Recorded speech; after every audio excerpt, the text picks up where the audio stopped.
Hello दोस्तों, कैसे हो आप सभी। आई होप कि आप बहुत ही बढ़िया होंगे। दोस्तों, आज की इस वीडियो में हम कुछ ऐसे 30 इम्पोर्टेंट ड्रग्स के बारे में बात करने वाले हैं जो कि बेहद इम्पोर्टेंट है। दोस्तों, यदि आपको ये ड्रग्स नहीं आते हैं तो आप आईसीयू में काम नहीं कर सकते। तो चलिए दोस्तों, इन ड्रग्स के बारे में आपको बताते हैं। तो स्टार्ट करते हैं दोस्तों। तो आज का हमारा पहला ड्रग्स है वो है दोस्तों एड्रीनलिन। एड्रीनलिन या एपिनेफ्रिन जो है ड्रग्स है उसकी क्लास है दोस्तों सिम्पैथोमेटिक एड्रीनर्जिक ड्रग्स। इसके बाद में इसका मुख्य उपयोग है वो है दोस्तों कार्डियक अरेस्ट या एनाफाइलेक्सिस या सीवियर हाइपोटेंशन में होता है। कार्डियक अरेस्ट में अडल्ट डोज है वो कितनी होती है दोस्तों, तो वो होती है 1 mg IV IO हर 3 से 5 मिनट के अंतराल पर CPR के दौरान। इसके बाद में हम देखते हैं दोस्तों इसके रूट के बारे में। तो ये IV रूट से दिया जाता है, बट जब IV लाइन नहीं मिलती है तो इंट्राओसियस से दिया जाता है। इसके बाद में हम देखते हैं दोस्तों इसके एनाफाइलेक्सिस में डोज को, तो 0.5 mg IMA दिया जाता है। इसके बाद में हम देखते हैं दोस्तों डोज और कंसंट्रेशन में गलती खतरनाक हो सकती है इसकी। आईसीयू में हमेशा लोकल ACLS या एनाफाइलेक्सिस प्रोटोकॉल और उपलब्ध फॉर्मुलेशन को वेरीफाई करें। इसके बाद में हम देखते हैं दोस्तों आज की क्लास का हमारा नेक्स्ट जो ड्रग है वो है दोस्तों एमियोडोरेन। जो एमियोडोरेन है दोस्तों वो है एंटी अरिथमिक ड्रग्स क्लास 3 का जो ड्रग है। इसका जो मुख्य उपयोग है दोस्तों ये होता है वेंट्रिकुलर फिब्रिलेशन BF या पल्सलेस वेंट्रिकुलर टैकीकार्डिया PVT में होता है। इसके बाद में इसका उपयोग है वो होता है दोस्तों गंभीर वेंट्रिकुलर अरेथमियाज में, कुछ केस में एट्रियल फिब्रिलेशन में भी होता है। कार्डियक अरेस्ट में अडल्ट डोज है दोस्तों वो 300 mg IV या IO बोलस होती है। अगर BF या PVT बना रहता है तो 150 mg IV या IO दिया जा सकता है। अब हम बात करते हैं दोस्तों इसके रूट की। तो इसका रूट है वो है दोस्तों IV या IO। इसके बाद में नेक्स्ट देखते हैं दोस्तों इसका मेंटेनेंस इन्फ्यूज़न। तो इसमें 1 mg पर मिनट फॉर 6 आवर, फिर 0.5 mg पर मिनट क्लिनिकल सिचुएशन या प्रोटोकॉल के अनुसार ये दिया जाता है। एमियोडोरेन की कंसंट्रेशन और डाइल्यूशन इन्फ्यूज़न रेट या फॉर्मुलेशन प्रोटोकॉल के अनुसार वेरीफाई करें और ECG और BP मॉनिटरिंग ज़रूर करना होता है दोस्तों। इसके बाद हम देखते हैं दोस्तों नेक्स्ट ड्रग के बारे में। तो हमारा जो नेक्स्ट ड्रग है दोस्तों वो है एट्रोपिन। तो एट्रोपिन है वो एंटीकोलिनर्जिक क्लास का एक ड्रग्स है जिसका मुख्य उपयोग सिम्प्टोमेटिक ब्रेडिकार्डिया में होता है। ब्रेडिकार्डिया के साथ हाइपोटेंशन या अल्टर्ड मेंटल स्टेटस है उसमें भी यूज होता है। शॉक या स्टेमिक चेस्ट डिस्कम्फर्ट में भी यूज होता है। इसका एडल्ट डोज है वो होता है 1 mg IV बोलस या आवश्यकता होने पर हर 3 से 5 मिनट पर रिपीट होता है। मैक्सिमम 3 mg हो सकता है। इसका जो रूट है दोस्तों वो है IV या प्रिफर्ड इमरजेंसी रूट। इसके बाद में हम बात करते हैं दोस्तों महत्वपूर्ण बात की। तो एट्रोपिन कार्डियक अरेस्ट में रूटीनली ड्रग्स नहीं है, यह मुख्यतः सिम्प्टोमेटिक ब्रेडिकार्डिया में यूज होता है। इसके बाद में हम बात करते हैं दोस्तों नेक्स्ट ड्रग की। तो जो नेक्स्ट ड्रग है दोस्तों वो है एडिनोसिन। एडिनोसिन है दोस्तों वो एंटी अरिथमिक ड्रग्स है। इसका मुख्य उपयोग PSBT या SBT में होता है। अगला बात करते हैं हम दोस्तों इसके अडल्ट डोज की। तो इसका अडल्ट डोज वो होता है 6 mg rapid IV post and अगर रेस्पॉन्स नहीं मिली तो 12 mg रैपिड IV पोस्ट दिया जा सकता है। ज़रूरत पड़ने पर प्रोटोकॉल के अनुसार 12 mg की दूसरी डोज भी दी जा सकती है। अब हम बात करते हैं दोस्तों इसके रूट के बारे में। तो इसका रूट है वो है IV रैपिड बोलस या प्रेफरेबली लार्ज IV लाइन से वेन से दिया जाता है। इसके तुरंत बाद रैपिड नॉर्मल सलाइन फ्लश दिया जाता है। इसके बाद हम बात करते हैं दोस्तों वो है मॉनिटरिंग। तो ECG मॉनिटरिंग आवश्यक होती है दोस्तों। इसमें ECG मॉनिटरिंग है वो आवश्यक होती है। एडिनोसिन बहुत शॉर्ट एक्टिंग है और कुछ अरिथमियाज में कॉन्ट्राइंडिकेटेड हो सकती है, इसलिए ECG रिदम की पहचान ज़रूरी है। इसके बाद में हम बात करते हैं दोस्तों नेक्स्ट की। तो हमारा जो अगला ड्रग है वो है दोस्तों नोर एड्रेनालिन नॉर एड्रेनल है दोस्तों, वो है वेज़ोप्रेसर है। इसके बाद में इसका मुख्य उपयोग है वो होता है septic shock, severe hypotension and vasodilatory shock में। अन्य जो रिफ्रैक्टरी शॉक स्टेट्स में बीपी सपोर्ट ये करता है। इसके बाद में इसका अडल्ट डोज होता है वो होता है 0.05 से 0.1 mcg पर kg पर मिनट से शुरू करके बीपी पर मिनट MAP के अनुसार धीरे धीरे टाइट्रेट किया जाता है।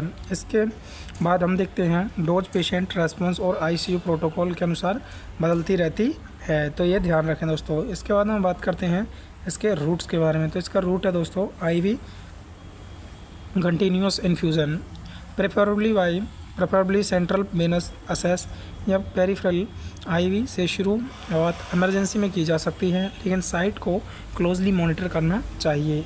मॉनिटरिंग BP पर MAP, ECG, यूरिन आउटपुट और पेरिफेरली परफ्यूजन दोस्तों मॉनिटर ये करना चाहिए। इसके बाद में जो नेक्स्ट है वो है दोस्तों नॉर एड्रेनालिन को IV बोलस के रूप में रूटीन नहीं दिया जाता है। इन्फ्यूज़न पंप और प्रॉपर डाइल्यूटेशन आवश्यक होता है। इसके बाद में हम बात करते हैं दोस्तों, वो है दोस्तों ड्रग डोपामाइन। तो डोपामाइन क्या है दोस्तों? डोपामाइन एक एड्रेनर्जिक एंटागोनिस्ट है। मुख्य रूप से इसका उपयोग सिम्प्टोमेटिक ब्रेडिकार्डिया में सिलेक्टेड केस में किया जाता है, हाइपोटेंशन एंड शॉक में सिलेक्टेड सिचुएशन में, लो कार्डियक आउटपुट में सिलेक्टेड केस में। अडल्ट डोज 2 से 5 mcg पर kg पर मिनट से शुरू किया जाता है। रेस्पॉन्स के अनुसार 5 से 20 mcg पर kg पर मिनट तक टाइट्रेट किया जा सकता है। इसके बाद में इसका रूट है वो है दोस्तों IV continuous infusion and infusion pump से देना चाहिए। इसके बाद में हम बात करते हैं इसके मॉनिटरिंग की। तो इसमें दोस्तों जब इस ड्रग को हम देते हैं पेशेंट को तो उसमें BP, ECG, heart rate, urine output और पेरिफेरली परफ्यूजन मॉनिटर करें। डोपामाइन को रूटीनली रीनल डोज डोपामाइन के लिए रिकमेंडेड नहीं किया जाता है। शॉक में वेज़ोप्रेसर चॉइस पेशेंट की कंडीशन और ICU प्रोटोकॉल पर निर्भर करती है। इसके बाद में हम देखते हैं दोस्तों अगला जो ड्रग्स है वो है डोब्यूटामाइन। तो डोब्यूटामाइन है दोस्तों, उसकी क्लास है वो है inotropic agent, beta 1 adrenergic agonist. तो इसका जो मुख्य उपयोग है दोस्तों वो होता है एक्यूट हार्ट फेलियर में एंड कार्डियोजेनिक शॉक में, लो कार्डियक आउटपुट के साथ मायोकार्डियल कॉन्ट्रैक्टिलिटी बढ़ाने के लिए भी इसका यूज होता है। अडल्ट डोज कितना होता है? तो इसका जो अडल्ट डोज होता है वो होता है 2 से 5 mcg kg पर मिनट IV इन्फ्यूजन से शुरू करें। पेशेंट रिस्पॉन्स के अनुसार धीरे धीरे टाइट्रेट किया जाता है। कॉमन रेंज है इसकी 2 से 20 mcg पर kg पर मिनट। इसके बाद में हम देखते हैं दोस्तों इसके रूट्स के बारे में। तो इसका जो रूट है वो है IV continuous infusion and infusion pump से। मॉनिटरिंग, तो इसमें क्या मॉनिटर करना चाहिए? BP, ECG, heart rate, urine output और कार्डियक पेरिफेरल परफ्यूजन मॉनिटर करें। इसके बाद में दोस्तों डोब्यूटामाइन IV बोलस में नहीं, कंटिन्यूस कंट्रोल्ड इन्फ्यूज़न के रूप में दी जाती है। टैकेरेथमिया और हाइपोटेंशन हो सकते हैं। इसके बाद हम देखते हैं दोस्तों नेक्स्ट ड्रग की। तो आज की क्लास का हमारा नेक्स्ट ड्रग है वो है वेज़ोप्रेसिन। तो वेज़ोप्रेसिन है दोस्तों वो ADH भी कहते हैं और ये anti diuretic hormone analogue class का ड्रग्स है। इसके बाद में हम इसका मुख्य उपयोग है दोस्तों वो है वेज़ोडाइलेटरी या सेप्टिक शॉक में एंड नॉर एपिनेफ्रिन के साथ एडजेंट को सेलेक्टिव वेज़ोडाइलेटरी शॉक स्टेट्स में। एडल्ट डोज है वो है दोस्तों इसका 0.03 यूनिट पर मिनट IV कंटिन्यूस इन्फ्यूज़न। आमतौर पर फिक्स डोज एडजेंट के रूप में दिया जाता है। डोज ICU प्रोटोकॉल के अनुसार तय होती है। रूट है दोस्तों वो है इसका IV एंड देन इसके बाद में हम बात करते हैं इसके मॉनिटरिंग की। तो जब ये ड्रग दिया जाता है दोस्तों तो क्या क्या चीज़ मॉनिटरिंग करनी चाहिए? तो जब ये ड्रग्स दिया जाता है दोस्तों तो उस time BP, MAP, ECG, urine output, peripheral perfusion and sign of ischemia monitor करें।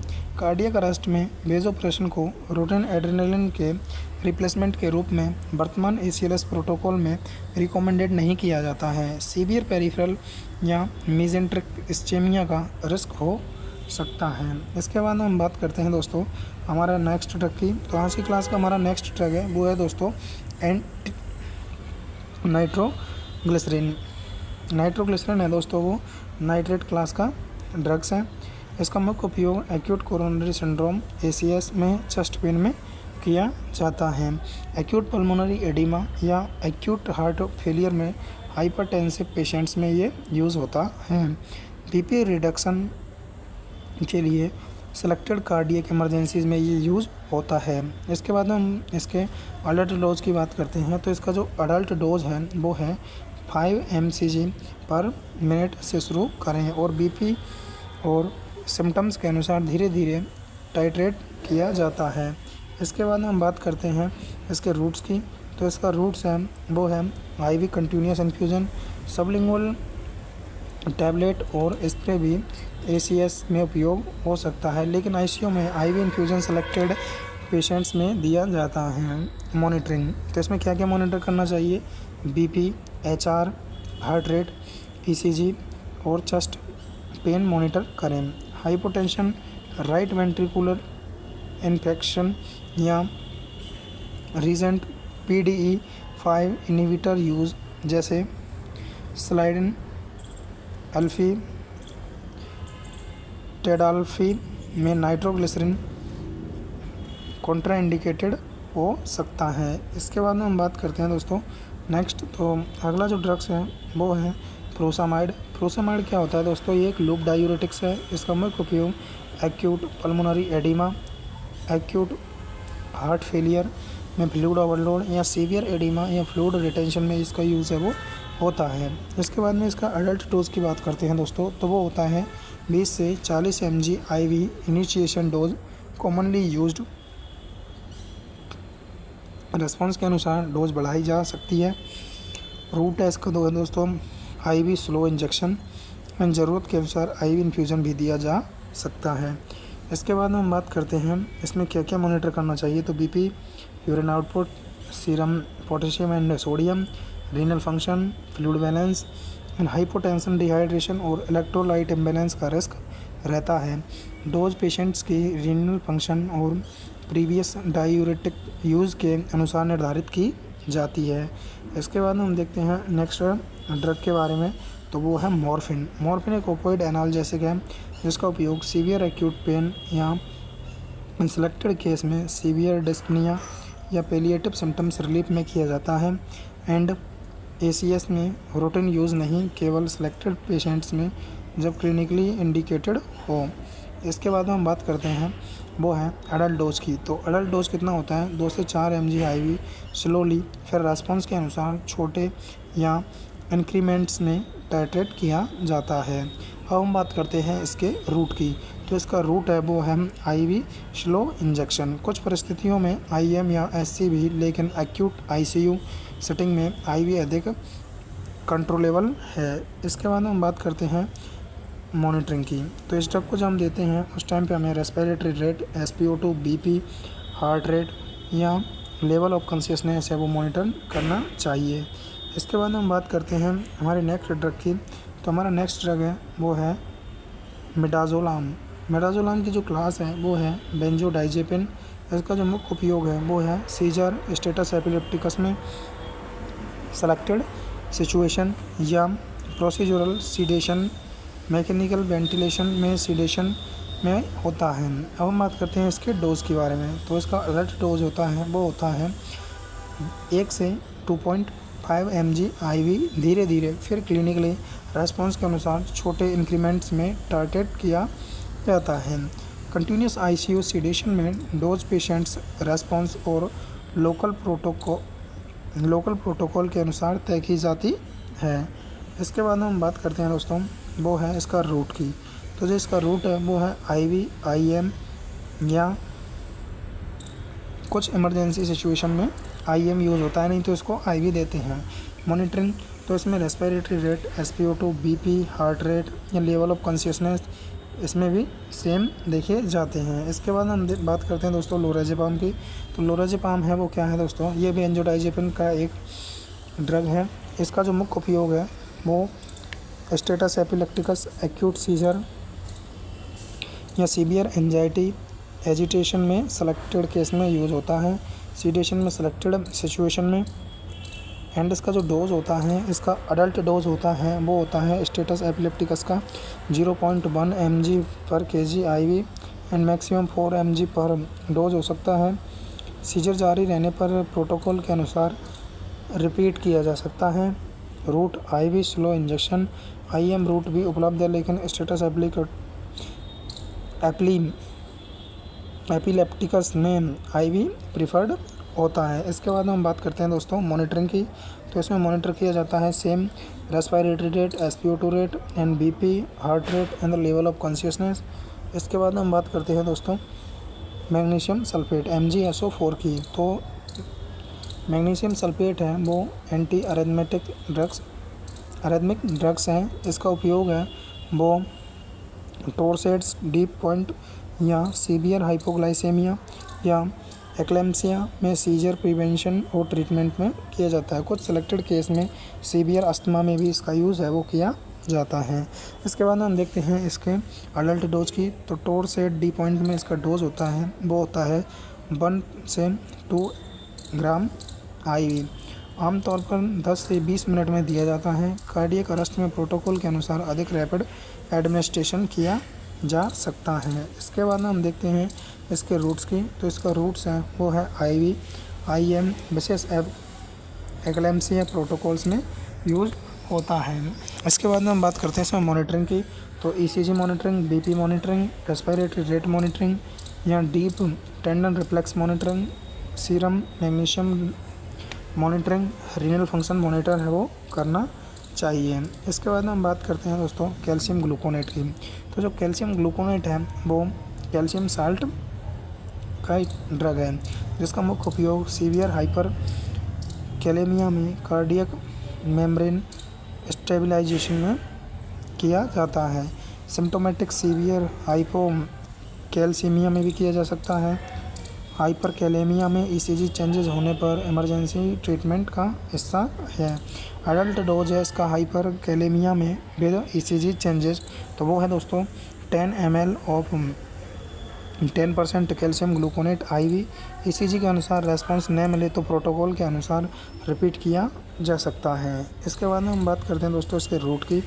तो IV स्लो इंजेक्शन इन्फ्यूज़न इसका रूट है। मॉनिटरिंग की बात करते हैं तो इसमें क्या क्या चीज़ मॉनिटरिंग करनी होती हैं, तो वो है दोस्तों continuous ECG, BP, serum calcium, serum potassium and IV site. इसके बाद हम बात करते हैं दोस्तों सोडियम बाइकार्बोनेट की। सोडियम बाइकार्बोनेट NaCO3 है दोस्तों, ये इलेक्ट्रोलाइट है। इसका मुख्य उपयोग है दोस्तों सीवियर मेटाबॉलिक एसिडोसिस में सेलेक्टेड केसेस में किया जाता है। हाइपर कैलेमिया में सेलेक्टेड पेशेंट्स में किया जाता है एंड TCA पॉइजनिंग में सोडियम चैनल ब्लॉकर्स के उपचार में। हम बात करते हैं दोस्तों इसके एडल्ट डोज की। तो इसका जो एडल्ट डोज है वो है दोस्तों इंडिकेशन के अनुसार डोज अलग होती है। TCA पॉइजनिंग में 1 से 2 मिली इक्विवेलेंट पर kg IV बोलस दी जाती है। कॉमनली यूज्ड स्टार्टिंग डोज है, फिर ECG और ब्लड pH के अनुसार फर्दर डोजिंग दी जाती है। इसके बाद हम बात करते हैं दोस्तों इसके रूट्स के बारे में। तो इसका रूट है वो है IV स्लो बोलस या IV इन्फ्यूज़न। मॉनिटरिंग है दोस्तों वो है ECG मॉनिटरिंग, आर्टीरियल या वेनस ब्लड गैसेज या सीरम सोडियम या पोटेशियम pH या फ्लूइड स्टेटस। इसके बाद हम बात करते हैं दोस्तों नेक्स्ट ड्रग की। तो वो है दोस्तों डेक्सट्रोज है दोस्तों, डेक्सट्रोज या ग्लूकोज। तो कार्बोहाइड्रेट है ये। इसका मुख्य उपयोग सीवियर हाइपोग्लाइसेमिया या altered consciousness due to low blood glucose and hypoglycemia से होने वाले सीजर में किया जाता है। दोस्तों इसका एडल्ट डोज होता है वो होता है 25 ग्राम IV glucose, commonly used in severe symptomatic hypoglycaemia में। उदाहरण के लिए या एग्जांपल के लिए दोस्तों 50% डेक्सट्रोज 50 ml इक्वल 25 ग्राम। नेक्स्ट, ज़रूरत के अनुसार ब्लड ग्लूकोज रीचेक करके फर्दर ट्रीटमेंट किया जाता है। इसके बाद हम नेक्स्ट बात करते हैं दोस्तों इसके रूट की। तो इसका रूट होता है आईवी मॉनिटरिंग। क्या करना होता है इसमें? Blood glucose level of consciousness, IV sites या इलेक्ट्रोलाइट व्हेन क्लिनिकली इंडिकेटेड। इसके बाद हम बात करते हैं दोस्तों नेक्स्ट, तो वो है डिगॉक्सिन। तो डिगॉक्सिन है दोस्तों वो कार्डियक ग्लाइकोसाइड क्लास की एक ड्रग्स है जिसका मुख्य उपयोग हार्ट फेलियर में सिलेक्टेड पेशेंट में किया जाता है एंड एट्रियल फिब्रिलेशन या फेल्टर में वेंट्रिकुलर रेट कंट्रोल और खासकर कुछ पेशेंट्स में। एडल्ट में आईवी डोज है वो है दोस्तों, लोडिंग डोज है इसकी 8 से 12 mcg पर kg टोटल, जिसे मल्टीपल डोज में धीरे धीरे दिया जाता है। मेंटेनेंस डोज है आमतौर पर इसकी 62.5 से 250 mcg वंस डेली होती है, लेकिन रीनल फंक्शन और एज के अनुसार काफ़ी बदलती है। अब हम बात करते हैं इसके रूट के बारे में। तो इसका रूट है आईवी स्लो इंजेक्शन, ओरल भी दिया जा सकता है। इसका रूट हमने देख लिया, आईवी स्लो इंजेक्शन, इन्फ्यूज़न या ओरल भी दिया जा सकता है। मॉनिटरिंग तो ईसीजी मॉनिटरिंग में हो सकता है, हार्ट रेट को मॉनिटर कर सकते हैं, सीरम पोटेशियम, रीनल फंक्शन या सीरम डिगॉक्सिन लेवल जब क्लिनिकली इंडिकेटेड हो। इसके बाद हम बात करते हैं दोस्तों नेक्स्ट ड्रग के बारे में। तो आज की क्लास का हमारा नेक्स्ट ड्रग है वो है हाइड्रोकोर्टिसोन। हाइड्रोकोर्टिसोन है वो दोस्तों कॉर्टिकोस्टेरॉइड क्लास का एक ड्रग है जिसका मुख्य उपयोग एड्रिनल क्राइसिस या सेप्टिक शॉक में, सिलेक्टेड पेशेंट्स में, वेज़ोप्रेशर्स डिपेंडेंट शॉक में या सीवियर एलर्जिक इन्फ्लामेटरी कंडीशन में, एडजेंट कुछ केसेस में एक्यूट अस्थमा या सीओपीडी एक्सरवेशन में। एडल्ट डोज कितना है दोस्तों इसका? तो इसका एडल्ट डोज में बात करते हैं तो एड्रिनल क्राइसिस में 100 mg IV या IM इमीडिएटली, फिर 200 mg 24 आवर्स IV इन्फ्यूज़न या डिवाइडिंग डोज में ये दिया जाता है। इसके बाद हम बात करते हैं दोस्तों सेप्टिक शॉक की। तो जो सेप्टिक शॉक होता है commonly 200 mg per day IV, for example के लिए 50 mg एवरी 6 आवर्स जो इंडिकेटेड हो। Route IV IM monitoring BP, blood glucose, electrolyte, fluid balance या साइन ऑफ इन्फेक्शन।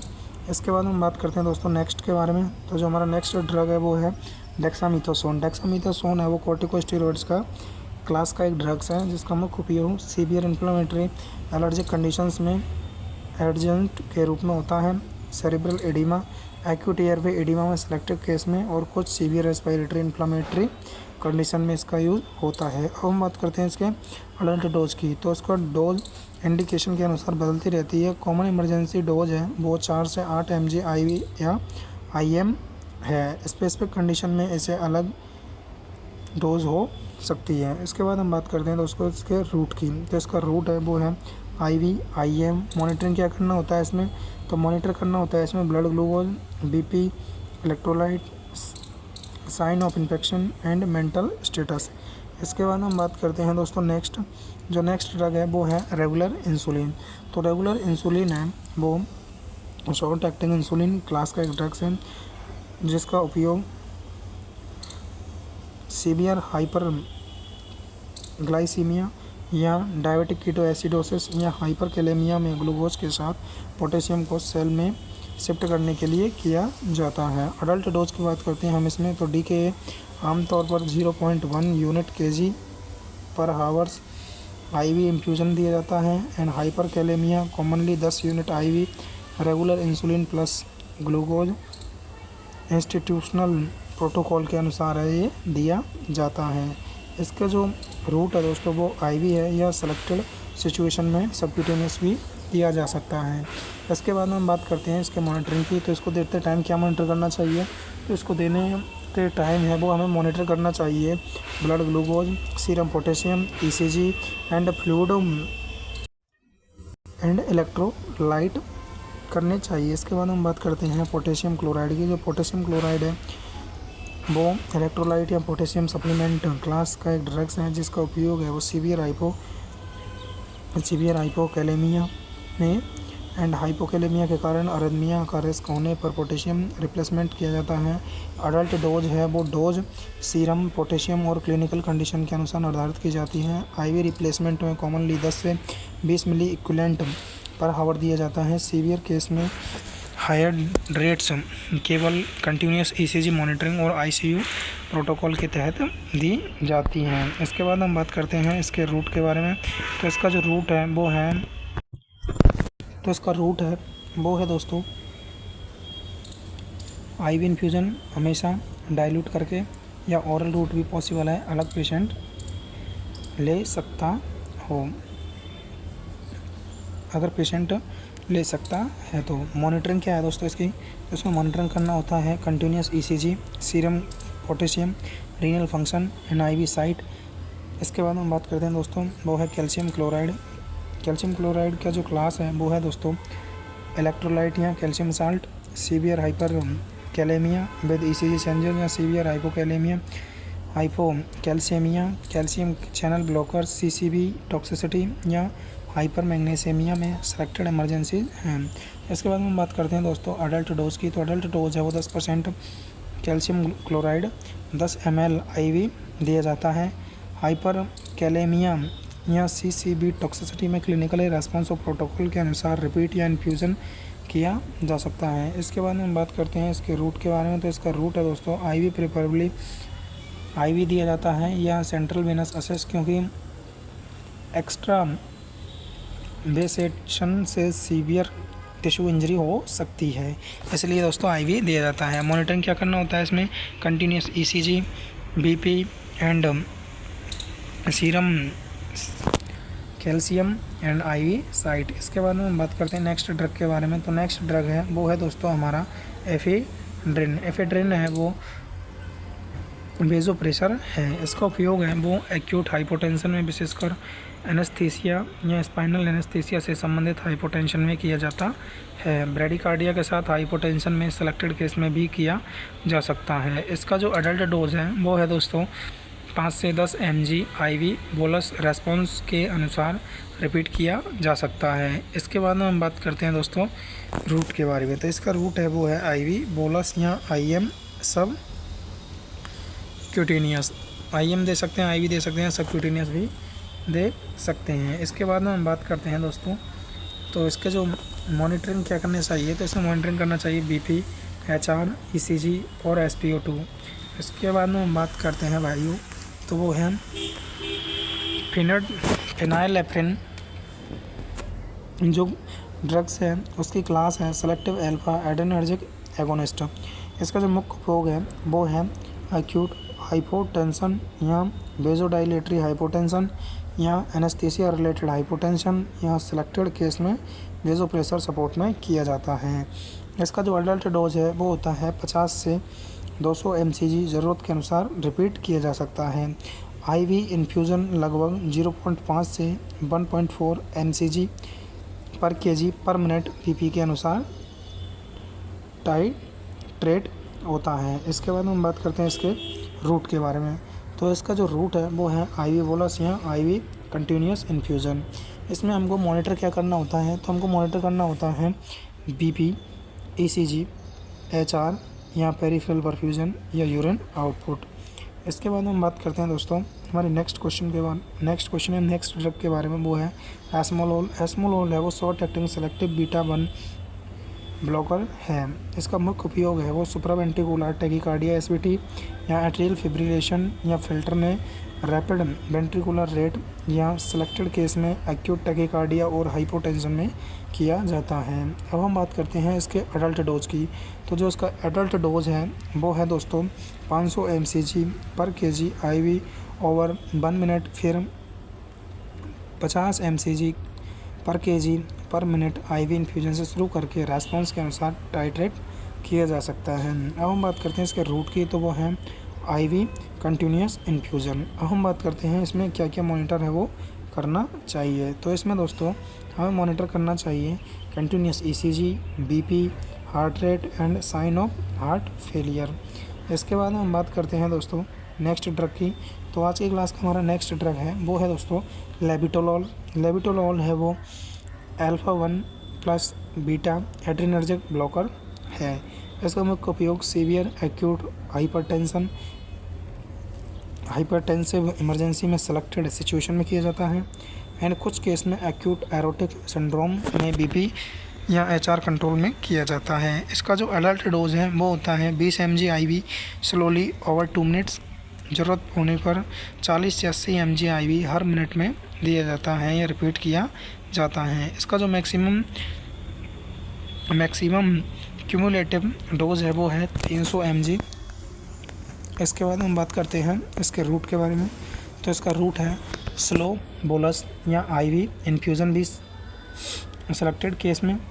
मॉनिटरिंग है, क्या क्या करना होता है हमें, तो हमें मॉनिटरिंग करना होता है इसमें continuous BP, ECG, heart rate and respiratory status. इसके बाद में हम बात करते हैं निकार्डिपिन। निकार्डिपिन क्या होता है दोस्तों, तो ये कैल्शियम चैनल ब्लॉकर या डाईहाइड्रोपायरिडिन की क्लास का एक ड्रग्स है जिसका मुख्यतः उपयोग हाइपरटेंसिव इमरजेंसी में, एक्यूट सीवियर हाइपरटेंशन में या न्यूरोलॉजिकल इमरजेंसीज में कंट्रोल्ड BP या रिडक्शन के लिए सिलेक्टेड केस में किया जाता है। अडल्ट डोज है इसका वो है 5 mg पर हावर्स IV इन्फ्यूजन से शुरू करें। इसके बाद में BP के अनुसार 2.5 mg पर हावर इंक्रीमेंट में टार्गेट किया जाता है। इसके बाद में इसका मैक्सिमम डोज है वो है 15 mg पर हावर। इसके बाद हम नेक्स्ट बात करते हैं तो इसका रूट है वो है IV कंटिन्यूस इन्फ्यूज़न। मॉनिटरिंग क्या करना होता है इसमें, तो इसमें मॉनिटरिंग करना होता है continuous BP, ECG, heart rate, neurological status जब एप्लीकेबल हो। इसके बाद हम बात करते हैं नेक्स्ट ड्रग की। तो आज की क्लास का हमारा नेक्स्ट ड्रग है वो है क्लेविडिपिन। तो ये क्या है दोस्तों, ये calcium channel blockers dihydropyridine calcium channel blockers हैं। इसका जो मुख्य उपयोग है वो है हाइपरटेंसिव इमरजेंसी या ICU में रैपिड कंट्रोल्ड BP रिडक्शन में यह होता है। इसका जो एडल्ट डोज है वो है दोस्तों 1 से 2 mg पर हावर IV इन्फ्यूज़न से शुरू करें और BP रेस्पॉन्स के अनुसार डोज को धीरे धीरे बढ़ाया जाता है। टिपिकली इफेक्टिव डोज लगभग 4 से 6 mg पर हावर्स होता है। मैक्सिमम डोज 32 mg पर हावर तक हो सकता है। रूट है इसका दोस्तों IV। इसके बाद हम बात करते हैं इसमें क्या क्या मॉनिटरिंग करना चाहिए। तो इसमें मॉनिटरिंग करना चाहिए दोस्तों continuous BP, HR, ECG and fluid and haemodynamic status. इसके बाद हम बात करते हैं नेक्स्ट ड्रग की। तो आज की क्लास का हमारा नेक्स्ट ड्रग है वो है डायरेक्ट एक्टिंग वेज़ोडाइलेटर। इसके बाद इसका जो मुख्य उपयोग है वो है हाइपरटेंसिव इमरजेंसी या एक्यूट सीवियर हाइपरटेंशन में rapid BP control, acute heart failure में सिलेक्टेड सिचुएशन में। अडल्ट डोज है इसका 0.3 mcg पर kg पर मिनट IV इन्फ्यूजन से शुरू करें। BP रेस्पॉन्स के अनुसार धीरे धीरे टार्गेट किया जाता है। सामान्य मैक्सिमम 10 mcg पर kg पर मिनट से अधिक नहीं होना चाहिए और हाई डोज प्रोलॉन्ग्ड इन्फ्यूजन से बचना चाहिए। इसका रूट है वो IV कंटिन्यूसली होता है। अब हम बात करते हैं इसके मॉनिटरिंग की। तो continuous BP, ECG, acid base status and the renal and hepatic function. इसके बाद में जो अगला है वो है दोस्तों साइनाइड एंड थायोसाइनेट टॉक्सिसिटी के sign prolonged high dose use में। तो दोस्तों अगले क्वेश्चन की बात करते हैं या अगले ड्रग्स की बात करते हैं। तो वो है दोस्तों इससे आगे और ड्रग्स नहीं है। तो ये हैं दोस्तों आज की क्लास के वेरी मोस्ट इम्पोर्टेंट ड्रग्स जो कि यदि आप ICU में काम कर रहे हैं तो दोस्तों आपको ये 101% आने चाहिए। तो दोस्तों ऐसे ही और रोचक वीडियो देखने के लिए या मेडिकल फील्ड से ऐसे ही और तथ्य जानने के लिए हमारे चैनल को सब्सक्राइब करें। थैंक यू दोस्तों।